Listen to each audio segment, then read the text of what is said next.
오늘은 문제를 하나 풀면서 말씀을 시작하려고 합니다. 영상을 보시면서 이 네모칸 안에 무슨 말씀이 들어가는지를 맞춰 보시기를 바랍니다.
오늘은 여러분들이 답이라고 생각하고 있는 오늘 성경의 설교 제목을 중심으로 해서 말씀을 나누면서 은혜를 나누고자 합니다. 사람들이 성격을 판단하게 되어질 때에 혈액형으로 그 사람을 판정짓기도 합니다. A형은 소심하다. 그리고 B형은 까다롭고 AB형은 이해하기가 힘들고 O형은 성격이 원만하다. 그렇게들 이야기를 합니다. 그런데 혈형으로 사람의 성격이 딱 정해지는 것이 아니란 연구가 이미 많이 나와 있습니다. 그냥 우리가 재미로 생각하는 것은 좋습니다만은 그걸 믿어서는 안 된다는 그러한 이야기입니다. 그래서 혈액형으로 사람들의 유형을 알 수 없기에 요즘은 MBTI라고 해서 성격 유형 검사를 통해서 그 사람의 성격을 진단하고 합니다. 그래서 그 사람은 내향적이다 아니면 외향적이다.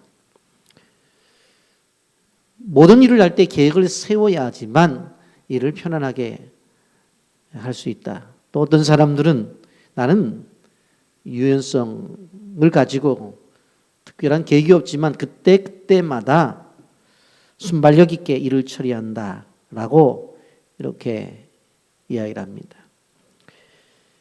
이것을 MBTI 성격 검사를 통해서 알 수가 있는데 이렇게 많은 사람들이 다양한 어떤 생각과 다양한 모습을 가지고 살아가는 것들을 사람들은 여러 가지로 평가를 하려고 하는 것을 볼 수가 있습니다. 근데 사람들이 살아가면서 무슨 얘기를 하면 나는 내가 싫다라고 그렇게 이야기를 하는 사람들이 있습니다. 자존감이 좀 약한 분들에게서 나타나는 현상인데, 그리고 다른 사람의 유형을 부러워요. 저 사람은 어떻게 저렇게 자기가 가지고 있는 것들을 자유롭게 저렇게 이야기하는지 모르겠다고, 나는 그렇게 못하겠다고 해서 부러워해요. 또 어떤 사람들은 그렇게 말해요. 아니, 나는 무엇이 있으면 마음에 담지 못하고 다 이야기를 해서 나중에 후회를 하는데, 저 사람은 어떻게 저런 것들도 얘기하지 않고 마음속에 담아두고 있는지 모르겠다고 그렇게 이야기를 하기도 합니다. 그러나 우리는 성격 유형에 정답은 없다는 것입니다. 가장 모범적인 유형도 없어요. 그냥 하나님께서 우리에게 주신 그대로 우리에게 살아가는 거예요. 여러분, 자기의 성격에 마음에 들지 않는 분이 계세요? 참 바뀌지 않는 게 사람이라고 하는데, 그러나 희망적인 메시지가 있습니다. 그것은 무엇인가 하면 예수 그리스도를 영접한 사람들은 세상의 사람들과 다르다고 하는 것입니다. 자기의 성격에 마음에 들든 들지 않든지 간에 우리는 예수님을 믿음으로 말미암아 새로운 피조물이 되었다고 성경은 분명히 이야기를 하고 있습니다. 여러분, 오늘 우리는 본문을 통해서 보혜사 성령님에 대해서 말씀하시고 있는 것을 듣게 됩니다. 보혜사는 헬라어로 파라클레토스라고 하는 단어를 쓰고 있는데, 함께 하신다, 도와주신다라고 하는 그러한 뜻을 가지고 있습니다. 그래서 요한복음 14장 18절에 내가 너희를 고아와 같이 버려두지 아니하고 라고 말씀하셨습니다. 우리는 고아가 아니라는 이야기입니다. 내향적인 사람은 내향적인 사람대로 보혜사 성령님이 함께 하시면 그대로 사용하는 것이고, 외향적인 사람들은 외향적인 그러한 사람대로 보혜사 성령님이 함께 하시면 그대로 사용하신다고 하는 것을 우리는 알아야 됩니다. 여러분, 보혜사 성령님이 함께 하는 것이 왜 중요한가? 이 보혜사 성령님이 함께하면 내가 가지고 있는 이 성격의 한계를 뛰어넘어서 놀라운 하나님이 원하시는 인생을 살 수 있다고 하는 것입니다. 그러게 우리는 오늘 본문을 통해서 성령님이 하시는 사역을 분명히 깨닫고, 아, 그렇구나, 그분이 나와 함께 하신다는 그 사실 앞에 감사하면서 든든한 마음을 갖고 여러분의 미래에 창조적인 믿음의 생활하시기를 예수님의 이름으로 축복합니다. 여기 보게 되어지면 우리가 한 가지 알 수 있는 것이 있습니다. 우리가 보통 하나님에 대해서 이야기하게 될 때에 삼위 하나님이라고 그렇게 말을 합니다. 우리가 하나님, 그리고 또 예수님, 그리고 성령님이라고 말하고 있는 이 삼위 하나님은 사실 본명이 성부 하나님, 성자 하나님, 성령 하나님이 그분의 본명이에요. 그것을 우리가 성부 하나님을 그냥 하나님이라고 표현하고, 그리고 예수님을 성자 하나님이라고 표현하지 않고 예수님이라고 표현하고 있고, 성령 하나님을 성령님이라고 이렇게 표현할 뿐이에요. 그런데 이 하나님이 우리에게 관계 속에서 보게 되어지면 거리적 느낌이 있는데, 그것이 멀리서 가까이 오는 느낌을 갖고 있다는 걸 알아야 돼요. 여러분, 성부 하나님이라고 하나님을 생각해 본다고 하면, 실질적으로 이스라엘 백성들이 출애굽을 해서 이제 가나안에 가기 위해서 광야를 지나게 되어질 때에 시내산에서 말씀을 모세에게 주었는데 모세가 그의 얼굴을 보았느냐? 보지 못했어요. 왜 그래요?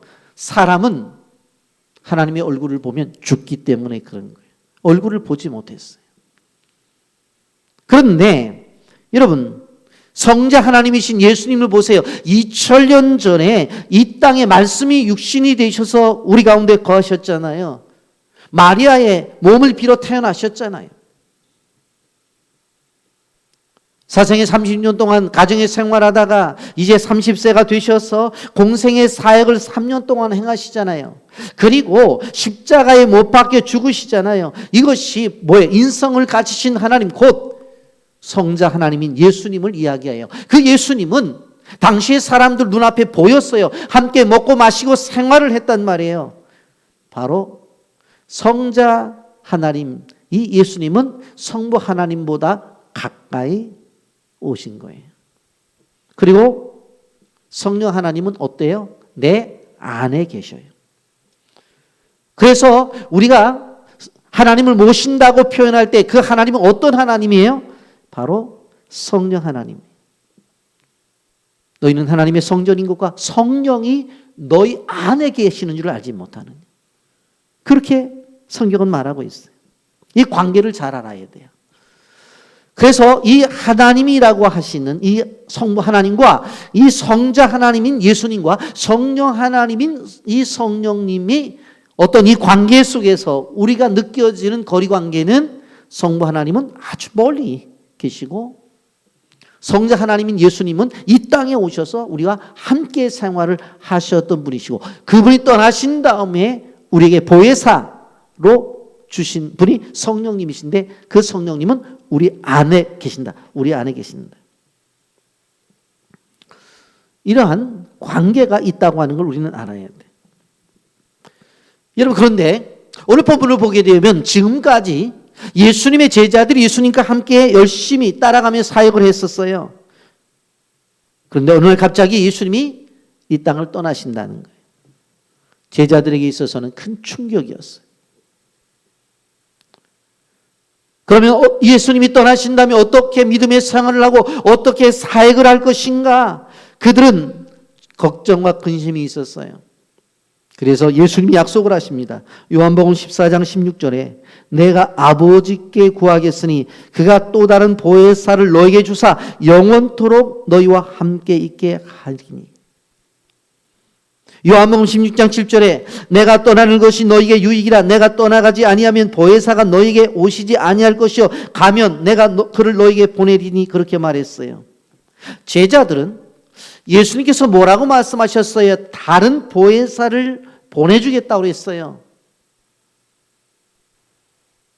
왜 그러시는지 당시에는 제자들이 이해할 수가 없었어요.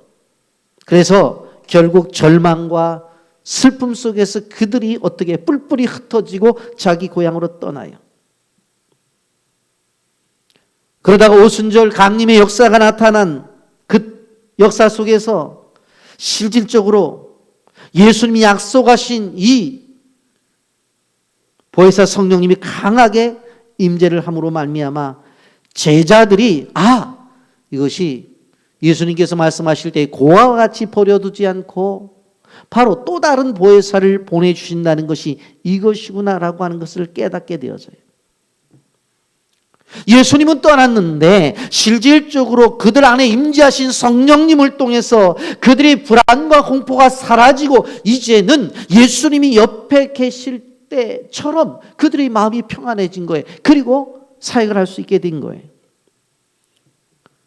이제 성령님의 임재를 경험한 그들은 절망에서 소망으로, 슬픔에서 기쁨으로, 죽음에서 생명으로 놀라운 역사가 그들 속에 나타난 게 된 거예요. 성령의 능력으로 말미암아 복음을 증거하는 담대한 사도들이 되었던 것을 볼 수가 있어요. 이것이 오순절 성령 강림의 역사예요.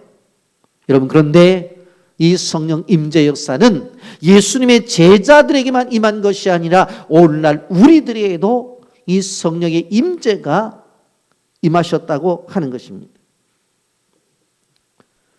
그렇기 때문에 예수를 믿는 사람들은 어떠한 철학적인 접근이나 도덕적인 그런 차원이 아니라 성령께서 내 속에 임재함으로 말미암아 영적인 하나님의 놀라운 사람으로 바뀌어졌다고 하는 사실을 생각하며 살아가야 돼요. 여러분, 그래서 우리는 새로운 사람으로, 새로운 피조물로 변화가 되었다고 하는 것입니다.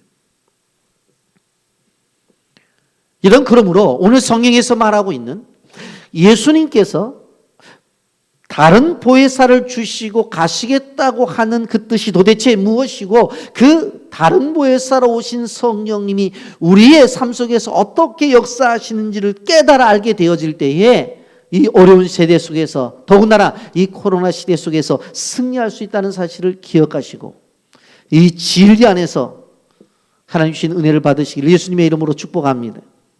여러분, 분명 그 뭐라고 말했어요? 다른 보혜사를 주시겠다고 그랬어요. 그분이 성령이에요.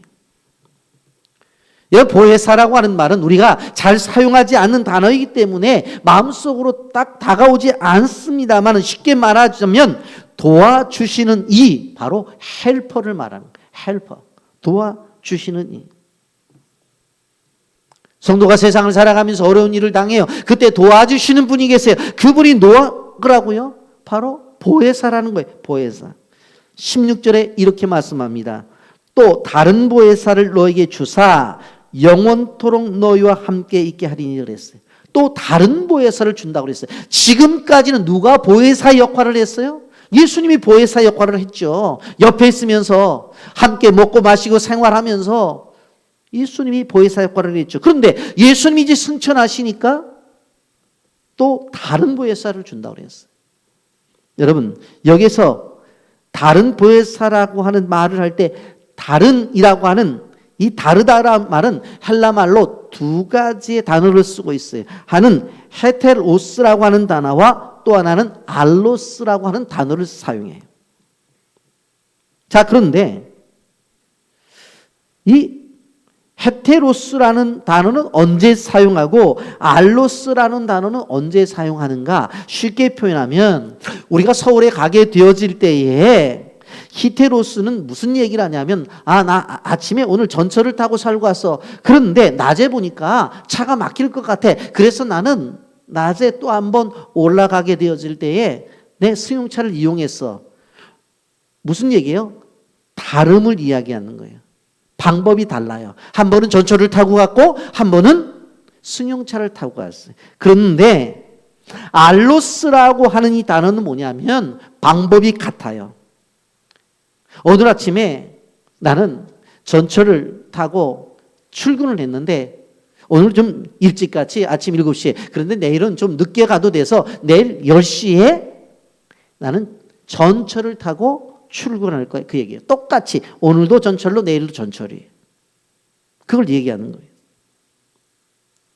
무슨 얘기인가 하면 우리에게 도움을 주는 보혜사가 예수님이라고 하는 그러한 존재로 우리에게 도움을 주는 이 분이 우리에게 똑같이 도움을 주는데 성령님이라고 하는 존재로 나에게 도움을 준다는 거예요. 그래서 성경에서 말하고 있는 이 다른이라고 하는 것은 바로 히테로스라는 단어를 쓰는 것이 아니라 알로스라는 단어를 써요. 그러니까 여기에서 또 다른 보혜사를 너에게 주사라고 하는 것은 이 다른은 알로스라는 단어예요. 그러니까 예수님이 살아계실 때 도움을 준 것처럼 성령님도 똑같이 도움을 주신다. 그 얘기를 하고 있는 거예요.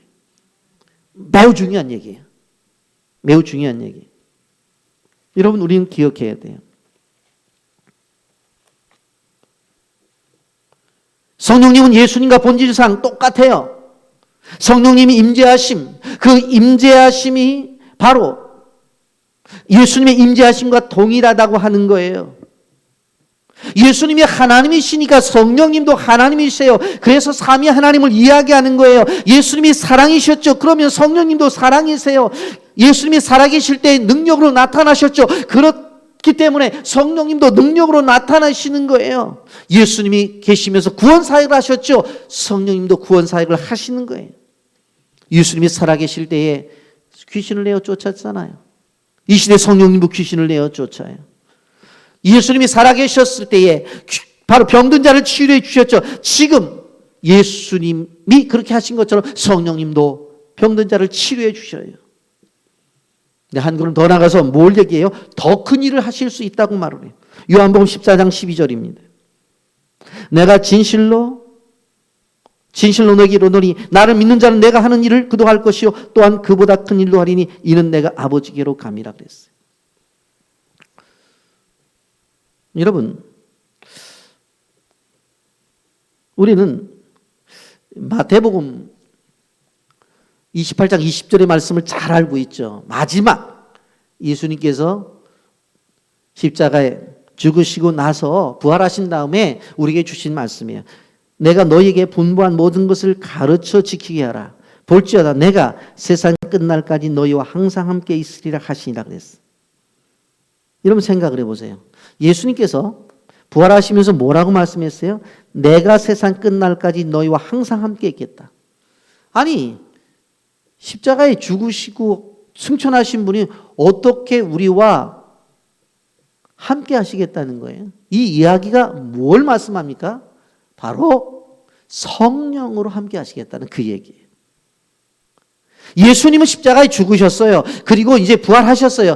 그래서 이제는 승천하셔요. 그럼 예수님이 이 땅에 없는 거예요. 그런데 왜 예수님께서 볼지어다 내가 세상 끝날까지 너희와 함께 항상 있겠다고 그래 놓고 이 말씀하시고 나서 승천하셨거든요. 그래 놓고는 나타나질 않으셔. 무슨 이야기입니까? 성령으로 함께 하시겠다는 이야기가. 여러분 이러한 배경 속에서 분명코 예수님이 하시는 일을 성령님이 하신다고 그랬죠. 그런데 더 큰 일을 하신다고 그래서 우리가 생각을 해보세요. 야, 예수님이 하신 일보다 더 큰 일을 한다. 잘 이해가 되질 않잖아요. 저도 이 본문을 보게 될 때 예전에는 참 이해가 되지 않는다 그랬어요. 그런데 사역 속에 한번 들어가 보자고요. 구원에 있어서는 우리가 예수님을 능가할 수는 없어요. 그런데 사역의 현장 속에 한번 들어가 보자고요. 예수님은 기껏 해봤자 유대 땅 올라가봤자 갈릴리 올라갔다 내려갔다 그리고 이방 땅에 가봤자 두로와 시돈 지방 옆에 갔다가 다시 오시고 거기서만 복음을 전했다고요. 그런데 우리는 어때요? 복음을 전하는 영향을 보게 되어지면 우리 성도님들이 많은 성도들이 필리핀에 선교지도 가고 캄보디아 선교지도 가고 인도네시아 선교지도 가고 그 외에 선교지에 가서 어떻게 해요? 복음을 전하잖아요. 예수님은 그 조그만 동네밖에 못 다니셨다니까. 그런데 영역적으로 볼 때는 우리는 예수님보다 훨씬 더 넓은 영역의 사역을 하고 계신 거예요.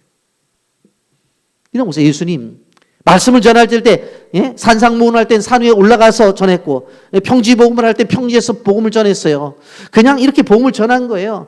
많아봤자 베세다 들녘에서 그냥 남자 일수만 5천 명이라고 그러니까 한 2만 명 정도 그 정도 대놓고 복음을 전했어요. 그런데 저는 이 시간 복음을 전하지만 여기 오신 분만 제 설교 듣는 것이 아니라 집에 앉아서 다 설교 듣잖아요. 그리고 지금 우리 교회 예배를 아르메니아에 있는 자매들도 예배를 드리고 있고 오스트리아 그리고 필리핀에 있는 중동에 있는 거기서도 접속해서 예배를 드리더라고. 예수님 그렇게 못하셨어요. 그 앞에 있는 사람들에게만 복음 전해지. 그런데 방법론에 있어서 훨씬 더 우리가 복음을 전하는 여기가 넓잖아요. 분명코 더 큰 일을 하고 있는 거예요. 왜? 성령의 임재를 경험한 사람들의 역사예요.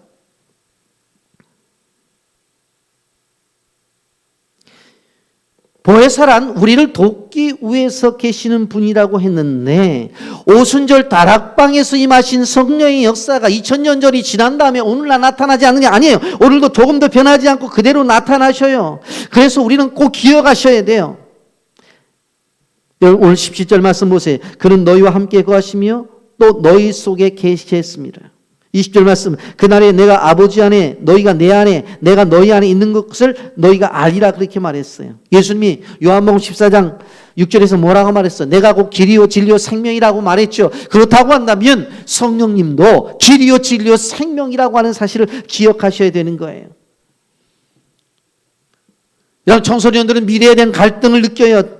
청년들은 어떤 일을 해야 될지 갈등을 느끼는 것을 바라볼 수가 있어요. 사업을 하시는 분들은 어떤 결정을 내려야 될 것인가에 대한 중요한 결정을 앞에 놓고 고민하는 사람들이 있어요.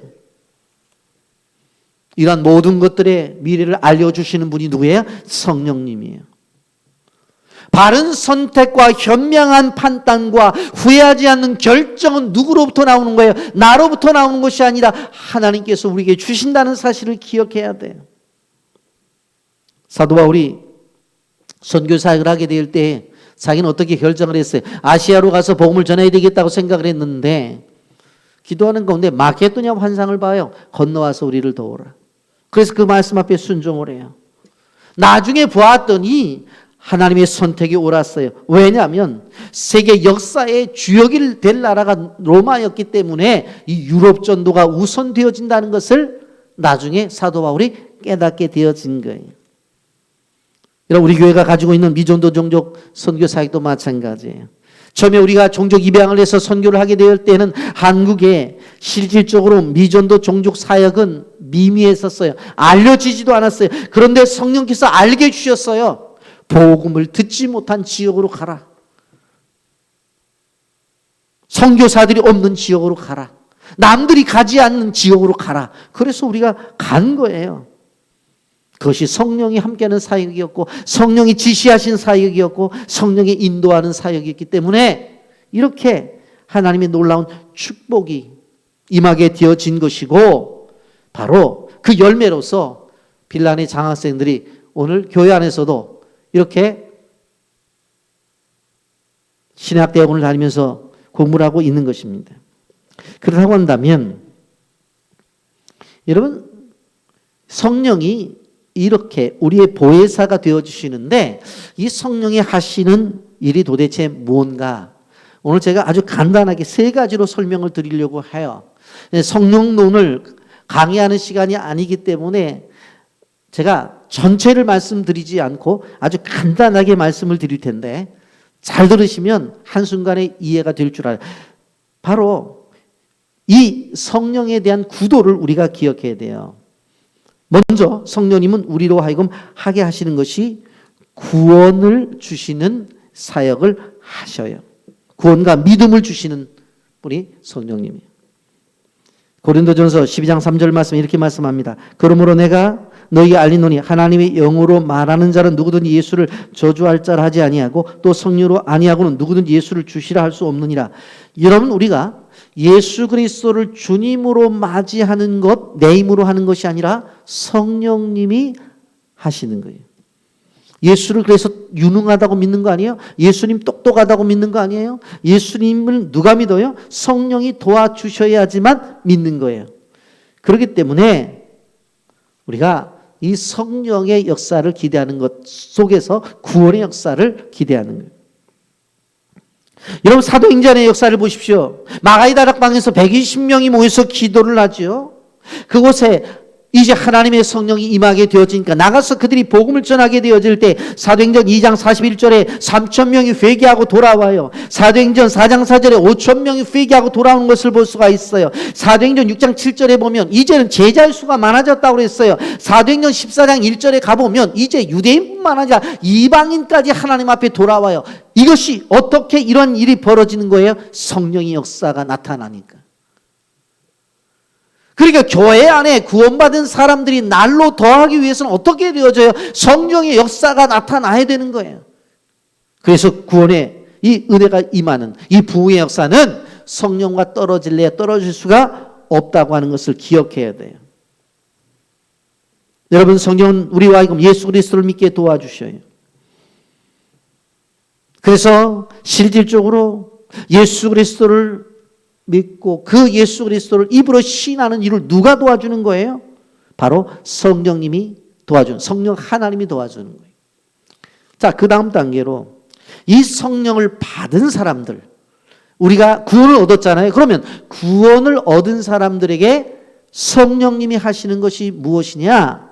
구원을 얻은 사람들에게 성령님이 하시는 것은 두 번째로 성령의 은사를 주셔요. 은사를 주셔요. 여러분, 성경 가운데에서 대표적인 성경이 세 곳이 나와 있어서 제가 그대로 읽어드리려고 합니다.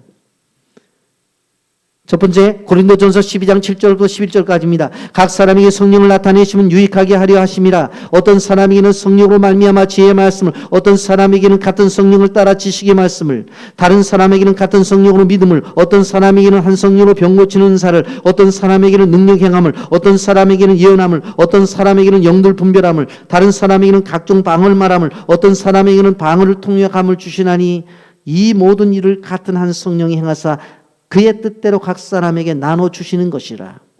성령이 행하셔서 그의 때대로 각 사람에게 나눠줘요. 이게 성령의 은사예요. 근데 이 고린도전서에 나타난 성령의 은사는 한국교회 성도들이 잘 알고 있어요. 그런데 로마서에 보게 되어지면 로마서 12장 6절부터 8절까지 보면 또 하나의 은사가 있어요. 우리에게 주신 은혜대로 받은 은사가 각각 다르니 혹 예언이면 믿음의 분수대로, 혹 섬기는 일이면 섬기는 일로, 혹 가르치는 자면 가르치는 일로, 혹 위로하는 자면 위로하는 일로, 구제하는 자는 성실함으로, 다스리는 자는 부지런함으로, 긍휼을 베푸는 자는 즐거움으로 할 것이니라 그랬어요. 여러분, 로마서에 나타나 있는 이 은사도 귀한 은사예요. 많은 사람들이 고린도전서에 나타난 은사만 은사라고 생각해요. 그렇지 않아요. 분명히 로마서 12장 6절에 우리에게 주신 은혜대로 받은 은사가 각각 다르니, 그러면서 예언이면 믿음의 분수대로, 그 다음에 섬기는 일이면 섬기는 일로 그랬어요. 섬기는 것도 은사라니까요.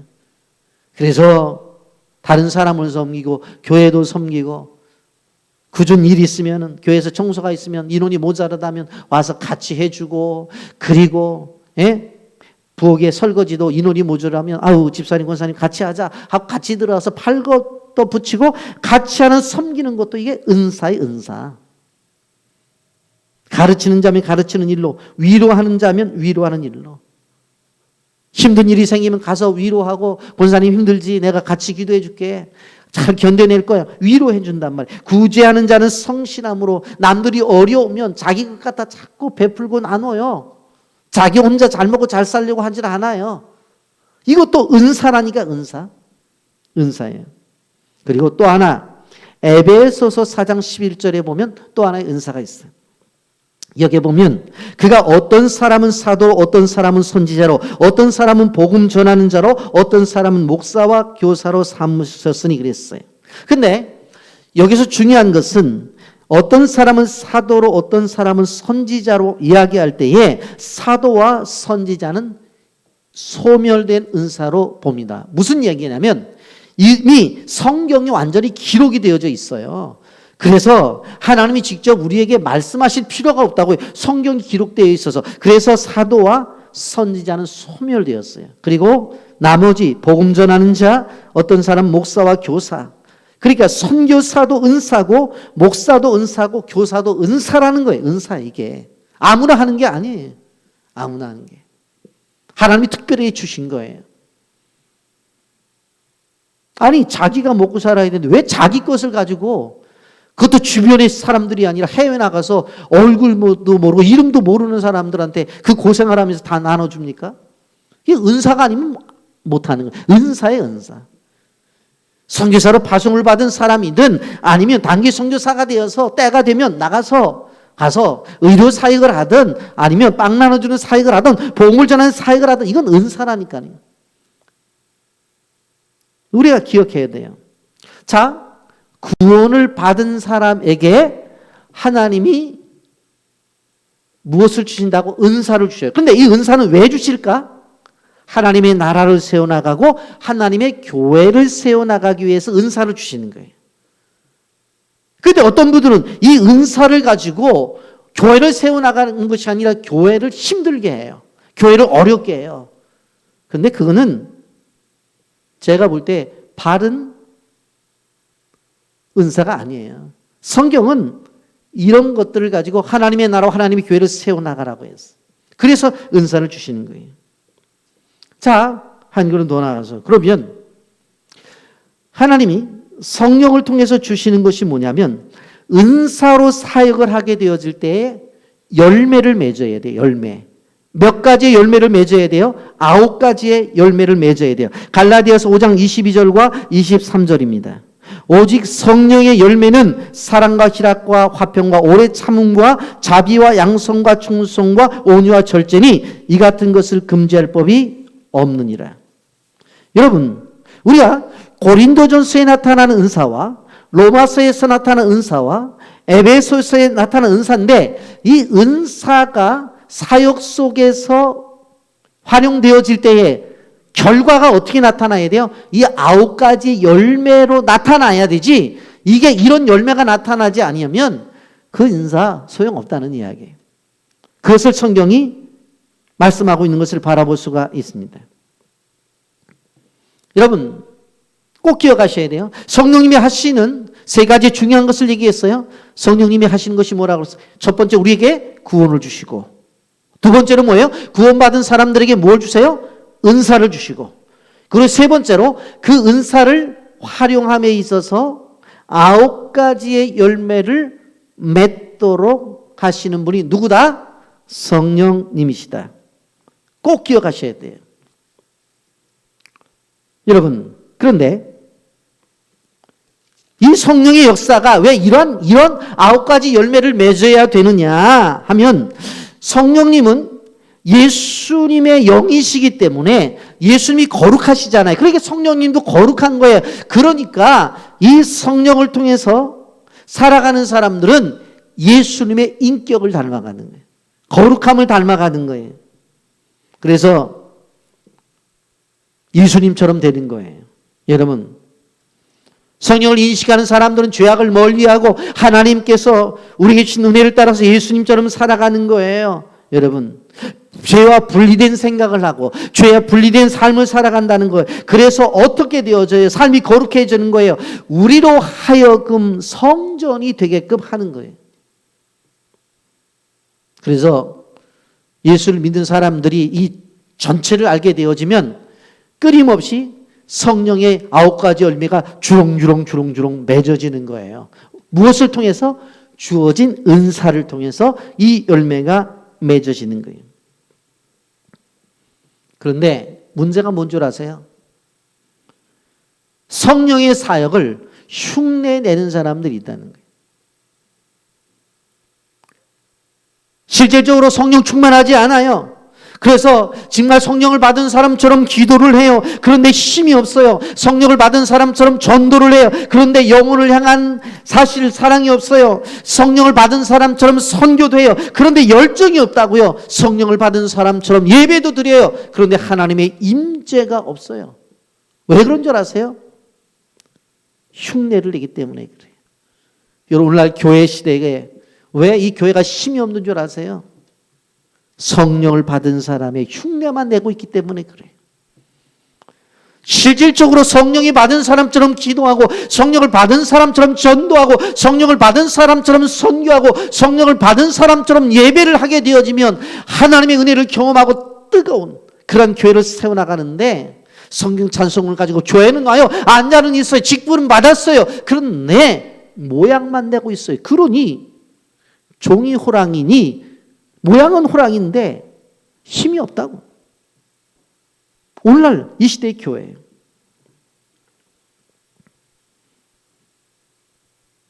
여러분, 오늘날 디즈니랜드에 경영의 업체에 사람들이 와서 어떻게 하면 이렇게 영업을 잘하고 많은 고객들이 오냐고 물었어요. 그랬더니 디즈니랜드의 사장이 월트 디즈니가 직원들을 불러서 다 가르쳐주라고 그래요. 다 가르쳐주라고. 다 열어라. 그랬더니 직원들이, 아유 사장님, 이거 다 가르쳐주면 우리만이 가지고 있는 비밀인데 영업 비밀을 다 가르쳐주면 우리는 어떻게 하려고 합니까? 그랬더니 월트 디즈니가 그 직원들 앞에 이런 이야기를 했어요. 우리의 모든 것을 다 가져가도 우리의 열정과 우리가 아이들을 사랑하는 그 사랑하는 마음은 카피할 수가 없다고 그랬어요. 여러분, 회사를 운영하는 사장인데 저는 무지하게 복음적이라고 생각해요. 우리의 모든 것을 다 가져가도 가져갈 수 없는 것이 뭐예요? 우리가 가지고 있는 이 열정과 그리고 아이들을 사랑하는 그 마음은 카피할 수가 없다는 거예요. 여러분, 우리가 정말 이 세상을 살아가면서 꼭 기억해야 될 것은 뭐예요? 성령을 통해서 흉내내는 사람이 아니라 임재의식 속에서 살아가고 사역을 해야 된다는 것입니다. 그 다음에 이제 한 가지 또 생각해 볼 수 있는 것은 성령의 9가지 열매가 있다고 그랬죠. 사랑, 희락, 화평, 오래 참음, 자비, 양성, 충성, 온유, 절제인데 그 9가지 가운데서 오늘 본문은 실질적으로 세 번째 것을 설명하고 있어요. 화평을 이야기하고 있어요. 화평. 그래서 다른 거는 다 제껴놓고 이 화평에 대한 부분만 생각을 해보려고 그래요. 예수님은 성령의 약속과 함께 무엇을 주신다고 그랬어요? 평안을 주신다고 그랬어요. 평안. 요한복음 14장 27절 이렇게 말씀합니다. 평안을 너에게 주노니 곧 나의 평안을 너에게 주노라. 내가 너에게 주는 것은 세상이 주는 것과 같이 아니하니라. 너희는 마음에 근심하지도 말고 두려워하지도 말라. 예수님이 주시는 평강은 세상이 주는 것 같지 않대요. 왜? 성령이 주는 평강이 그렇다는 이야기예요. 여러분, 세상이 주는 평안은 일시적인 조건적인 평안이에요. 환경에 따라 평안이 달라져요. 그런데 하나님 주신 평안은 그렇지 않아요. 돈에 의한 평강은 돈이 없어지면 건강이 사라지고, 건강이 주는 평안은 건강이 사라진 평안이 사라지지만, 이 평안은 그렇지 않아. 예수님이 가지셨던 평안이에요. 예수님만이 주실 수 있는 평안이에요. 여러분 생각을 해보세요. 예수님께서 하나님의 뜻을 따라 순종하며 나가게 되어질 때에 빌라도 앞에 당당히 설 수 있었던 것은 뭐냐면 그 앞에 하나님 주신 평강이 있었기 때문에 그런 거예요. 십자가의 고통을 다 견뎌낼 수 있었던 것도 왜 그래요? 그 마음속에 하나님 주신 평강이 있어서 그래요. 십자가의 그 잔인함과 그 십자가의 무서움 속에서도 무너지지 않고 십자가를 짊어지고 죽을 수도 있었던 것이 그 마음속에 하나님이 주신 평강 때문에 그랬던 거예요. 여러분, 한마디로 예수님의 평강은 환경과 상관이 없었던 거예요. 사도 바울은 빌립보서 4장 6절에서 7절에서 이 평강을 기도와 연결시키고 있어요. 아무것도 염려하지 말고 다만 모든 일에 기도와 간구로 너희 구할 것을 감사함으로 하나님께 아뢰라. 그리하면 모든 지각에 뛰어난 하나님의 평강이 그리스도 예수 안에서 너희 마음과 생각을 지키시리라. 빌립보서는 알다시피 옥중서신이에요. 감옥 안에서 감옥 밖에 있는 사람들에게 뭐라고 말해요? 평강을 누리라고 그렇게 말을 해요. 이것이 어떻게 가능해요? 성령이 함께 하실 때 가능한 거예요. 찬송가 413장의 작사자 스페포드는 내 평생에 가는 길 순탄하여라고 하는 찬양시를 짓습니다. 그는 어느 날 열병으로 4살 난 아들을 잃게 되어집니다. 슬픔을 겪은 그는 의사의 권유에 따라서 아내와 4딸과 여행을 한번 다녀보면 어떠냐고 그러한 이야기 속에서 유럽 여행을 계획합니다. 때마침 무디가 영국에서 집회를 계획했기 때문에 그곳에 가서 은혜를 받고 또 주변의 나라들도 여행을 하자 하고 떠나게 되어지는데 갑자기 처리할 업무가 생겨서 아내와 4딸을 먼저 보내고 그는 남게 되어집니다. 그런데 얼마 후에 충격적인 소식을 듣게 됩니다. 아내와 4딸을 태운 배가 침몰을 당했다는 것입니다. 그런데 아내는 겨우 살아서 영국에서 치료를 받고 있다는 거예요. 급하게 하던 일을 정리하고 스페포드는 이제 배를 타고 영국으로 가는 중에 어느 한 지점에 왔었을 때에 선장이 부릅니다. 스페포드 선생님, 이 장소가 침몰할 장소입니다. 그 순간에 그는 오열을 해요. 사랑하는 딸 4명이 이 바닷속에 있구나. 이 바닷속에 그 아이들이 얼마나 추울까, 얼마나 외로울까, 얼마나 힘들까. 찢어지는 아픔을 안고 마음속에 하나님을 향한 원망을 해요. 주님, 저는 주님을 사랑했습니다. 주께서 하시라는 일을 가장 가치 깨어있고 지금까지 주의를 열심히 했습니다. 그런데 왜 나에게 이러한 고통을 주십니까? 이제 아들도 있고 4딸을 잃어버렸는데 나는 어떻게 살아야 된다는 말입니까? 절규를 하면서 밤새도록 배의 갑판장에서 울면서 기도를 할 때 새벽녘에 하나님께서 그에게 주시는 메시지가 있었어요. 한순간에 평안이 다가오는 거예요. 그때 그가 펜을 들어서 글을 써요. 내 평생에 가는 길 늘 순탄하여 늘 잔잔한 간 같든지 큰 풍파로 무섭고 어려워도 나의 영혼은 늘 평안하라. 저 마귀는 우리를 감키려고 입 벌리고 달려와도 주 예수는 우리의 대장되니 끝내 싸워 이기리라. 내 지은 죄 중빛 같더라도 주 예수께 닿으려면 그 십자가 피로서 다 씻으사 흰 눈보다 더 정하게 하리라. 저 궁중의 구름이 일어나며 큰 나팔이 울릴 때에 주 오셔서 온 세상을 심판해도 나의 영혼이 겁 없으리라. 내 영혼 평안해. 내 영혼 평안해.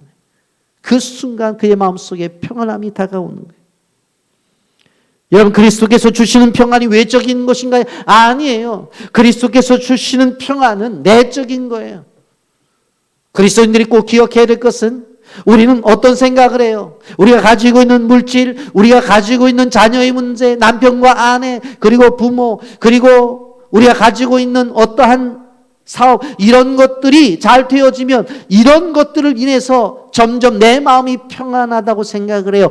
외적인 것으로부터 다가와서 내가 평안하다고 생각해요. 그런데 성경은 그렇게 말하지 않아요. 성경은 평안이 출발이 어디에? 나로부터의 출발이.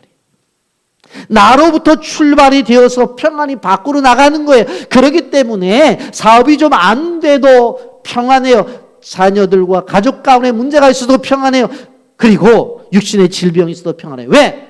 평안의 시작이 밖에서 출발되는 것이 아니고 내 안에서부터의 출발이기 때문에 꼭 기억하셔야 돼요. 그리스도인의 평강은 밖에서부터의 출발이 아니라 어디서부터? 나로부터의 출발이에요. 그래서 다른 사람들이 볼 때 분명히 힘들고 어려운데 집사님 얼굴에 기쁨이 있어. 어떻게? 뭐 어떻게 해요? 평안이 나로부터 출발인데. 여러분 이제 말씀을 정리합니다. 우리는 고아가 아닙니다. 보혜사 성령님이 늘 함께 계십니다. 그 성령님은 예배당에 나올 때만 함께하는 분이 아니에요. 일터에서 일할 때도 함께 하시는 분이에요. 평안한 가운데 다른 사람과 함께 있을 때도 임재하시고 아무 사람 없이 나 혼자 있을 때도 함께 하시는 분이에요. 모든 상황 속에서 이 보혜사 성령님의 도움을 받아서 살 수 있기에 우리는 이 어려운 시대 속에서 그 보혜사 성령님을 의지하며 살아 하나님의 놀라운 축복을 받을 수 있다는 사실을 꼭 기억하시면서 이런 축복이 우리 모두의 있기를 예수님의 이름으로 축복합니다. 아멘.